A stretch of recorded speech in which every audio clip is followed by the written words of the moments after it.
Hello everyone, welcome to CSS tutorial series. আজ হচ্ছে part 8। এই পর্বে আমরা আলোচনা করব CSS বক্স মডেল নিয়ে।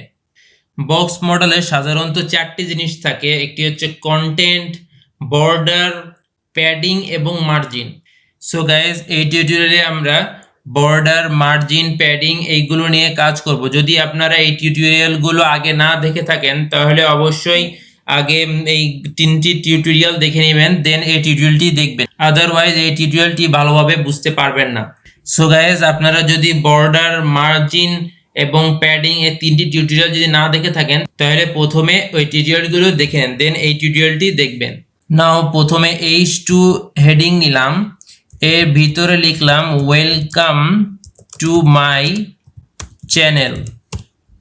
কন্ট্রোল এ সেভ করলাম। নাও রাইট ক্লিক করে ব্রাউজারে ওপেন করলাম। যে গাইস দেখতে পাচ্ছেন যে লেখাটি চলে এসেছে। এখন রাইট ক্লিক করে ইন্সপেক্ট করলাম, এটিকে রাইট সাইডে নিয়ে আসলাম।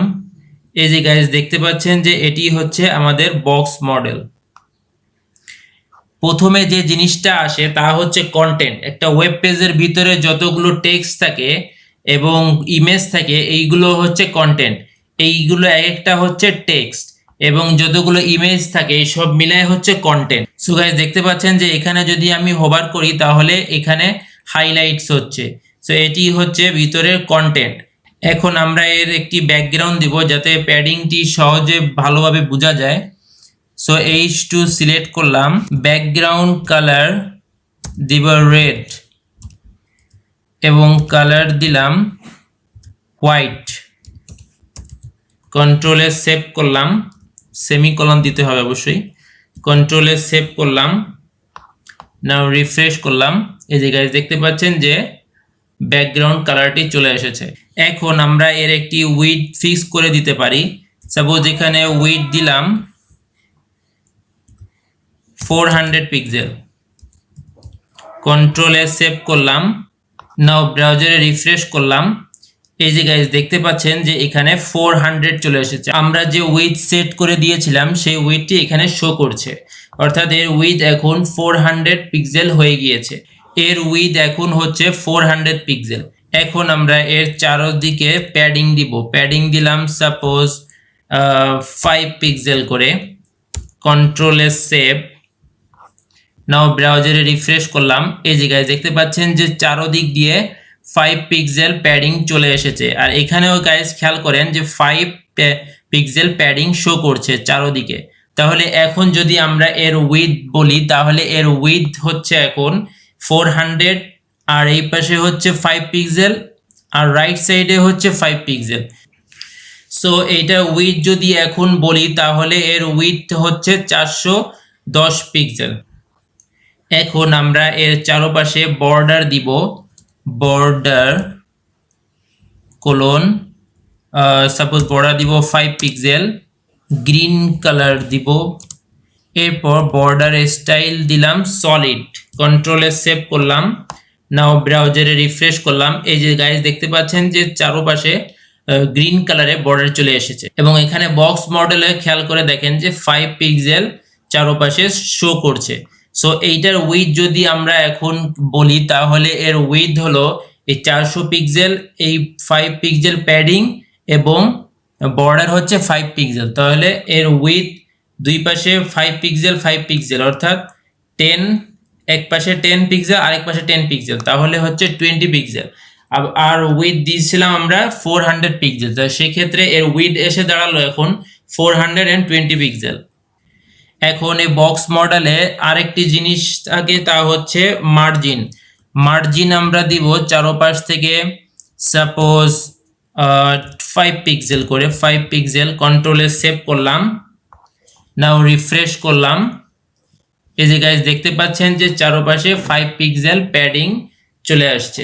এখানে বক্স মডেলে খেয়াল করে দেখেন এইদিকে 5 পিক্সেল, টপে 5 পিক্সেল, রাইটে 5 পিক্সেল, চারপাশে 5 পিক্সেল প্যাডিং চলে এসেছে।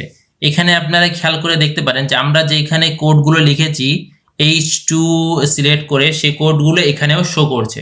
সো গাইস এখন যদি আমরা দেখি যে উইথ কত পিক্সেল, সেক্ষেত্রে আমরা সেট করে দিয়েছিলাম 400 পিক্সেল এরপর এখানে প্যাডিং 5 পিক্সেল, বর্ডার 5 পিক্সেল এবং মার্জিন 5 পিক্সেল। তাহলে এদিকে হলো 15 পিক্সেল, আবার রাইট সাইডে হলো 15 পিক্সেল। তাহলে এখন এর উইথ এসে দাঁড়ালো 430 পিক্সেল। আবার এখানে হাইট যদি দেখি, এখানে হাইট রয়েছে 28 পিক্সেল, আর প্যাডিং হচ্ছে 5 পিক্সেল, আবার বর্ডার 5 পিক্সেল এবং মার্জিন হচ্ছে 5 পিক্সেল। নিচেও সেই একইভাবে প্যাডিং 5 পিক্সেল, বর্ডার 5 পিক্সেল এবং মার্জিন 5 পিক্সেল। তাহলে উপরে 15 পিক্সেল, নিচে 15 পিক্সেল আর 28 পিক্সেল। এই সবগুলো মিলালে যেটি হবে সেটি হচ্ছে এর হাইট। এখন গাইজ আমরা একটি পি ট্যাগ নিব। এই পি ট্যাগের ভিতরে সাপোজ কিছু ডামি ট্যাগস লিখলাম, কন্ট্রোলে সেভ করলাম, রিফ্রেশ। এই যে গাইজ দেখতে পাচ্ছেন যে এটি চলে এসেছে, কিন্তু এটি একদম লেফট সাইড থেকে শুরু হয়েছে। এখন যদি আমরা চাই যে এর অ্যালাইনমেন্ট এর সোজাসুজি করতে, উপরে যে H2 হেডিং রয়েছে এর সোজাসুজি, সেক্ষেত্রে আমাদেরকে এখানে মার্জিন দিতে হবে। সো এখানে পি দিলাম, কার্লি ব্রেস, আমরা লেফট সাইড থেকে মার্জিন দিতে যাচ্ছি, সেক্ষেত্রে আমাদেরকে এখানে মার্জিন লেফট ইউজ করতে হবে। এখন এখানে মার্জিন কত দিব, এখানে গাইস দেখতে পারেন যে বক্স মডেলে এখানে 5 পিক্সেল মার্জিন, তারপরে 5 পিক্সেল বর্ডার, এরপরে 5 পিক্সেল প্যাডিং রয়েছে, এরপর রয়েছে সেই কন্টেন্টটি। সেই ক্ষেত্রে আমরা যদি এর অ্যালাইনমেন্ট এর সোজাসুজি নিয়ে আসতে চাই, সেক্ষেত্রে আমাদেরকে এখানে 15 পিক্সেলে গ্যাপ তৈরি করতে হবে, তাহলে এই লেখাটি এই ওয়েলকামের সোজাসুজি চলে আসবে। সো গাইজ আমরা এখানে 15 পিক্সেল মার্জিন দিলাম, কন্ট্রোলে সেভ করলাম, রিফ্রেশ করলাম। এবার গাইজ দেখতে পাচ্ছেন যে এর অ্যালাইনমেন্টটি, এই পি ট্যাগের অ্যালাইনমেন্টটি উপরে যে H2 হেডিং ছিল তার সোজাসুজি চলে এসেছে। বক্স মডেল সম্পর্কে ভালোভাবে জানলে আপনি যে কোনো কিছু সহজে পজিশনিং করতে পারবেন। সো গাইজ আপনারা যদি বক্স মডেল ভালোভাবে না বুঝেন, তাহলে ওয়েব পেজের ভিতরে সঠিকভাবে পজিশনিং করতে পারবেন না। আশা করি আজকের টিউটোরিয়াল থেকে বক্স মডেল কি তার সম্পর্কে আপনারা বুঝতে পেরেছেন। আজকের টিউটোরিয়াল এই পর্যন্তই। এই টিউটোরিয়াল যদি আপনাদের ভালো লেগে থাকে তাহলে অবশ্যই লাইক করবেন, সাবস্ক্রাইব করবেন এবং বন্ধুদের সাথে শেয়ার করবেন। দেখা হবে পরবর্তী টিউটোরিয়ালে। সবাই ভালো থাকেন, সুস্থ থাকেন। Thank you so much.